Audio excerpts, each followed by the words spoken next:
बऱ्याचदा काय होतं की आता I am also part of multiple network, 20 वर्ष मी आहे.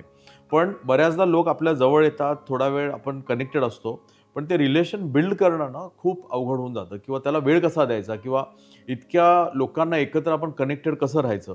तो त्या प्रत्येकाला पर्सनली वेळ देणं गरजेचं आहे, की you should be connected through other process. पण 10,000 5,000 लोकांना जर आपल्याला कनेक्ट राहायचं असेल तर काय करायला हवं?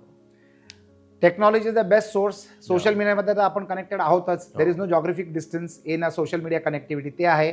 व्हॉट्सॲपमध्ये जे व्हॉट्सॲपने आपल्याला ब्रॉडकास्टची फॅसिलिटी दिलेली आहे, जी अनेक प्लॅटफॉर्म्सवर त्या टाईपच्या ब्रॉडकास्टच्या फॅसिलिटीज अवेलेबल असतात, त्यांना क्रिएट करणं गरजेचं आहे. You should not waste the attention of people by sending silly messages. Yes. You will lose your value.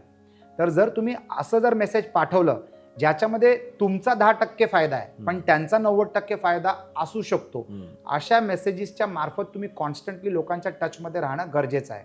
At the same time तुम्ही पॉवर टीम्स बनवले पाहिजेत. आता फॉर एक्झाम्पल माझ्या ब्रॉडकास्टिंगमध्ये मी टॉपिक वाईज ग्रुप्स बनवलेले आहेत. टॉपिक वाईज असे group बनवून ठेवलेले आहेत.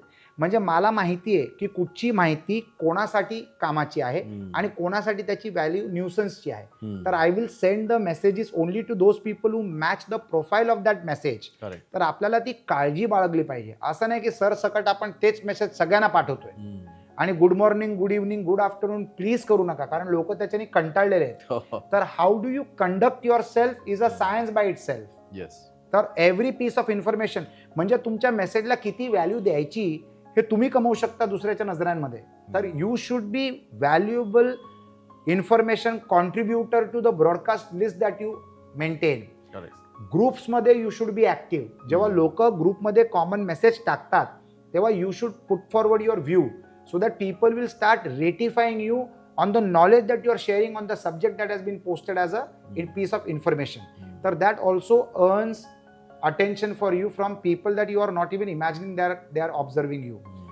We need to be a part of people's subconscious mind. आणि त्या सबकॉन्शियस माइंडमध्ये राहण्यासाठी आपण कसं वागतो आणि कसं कॉन्ट्रीब्यूट करतो याच्यावर लोकांचं फार लक्ष केंद्रित असतं. आणि सबकॉन्शियस माइंडमध्ये तुम्ही कॉन्शियसली लोकांना ॲडमायर नाही करत, तुम्ही सबकॉन्शियसली लोकांना ॲडमायर करायला सुरू करतात. म्हणजे जेव्हा आपल्यासाठी एक चांगली ऑपॉर्च्युनिटी कोणाला दिसली तर हमखास ती व्यक्ती ती ऑपॉर्च्युनिटी आपल्याला फोन करून सांगेल की असं असं मी तुमच्याबद्दल बोललेलो आहे, can you please take it forward from here. आणि I have already given your reference to that other side. So this is a matter of how you conduct your self. This is to be done आणि you should be in constant touch with the network that you create.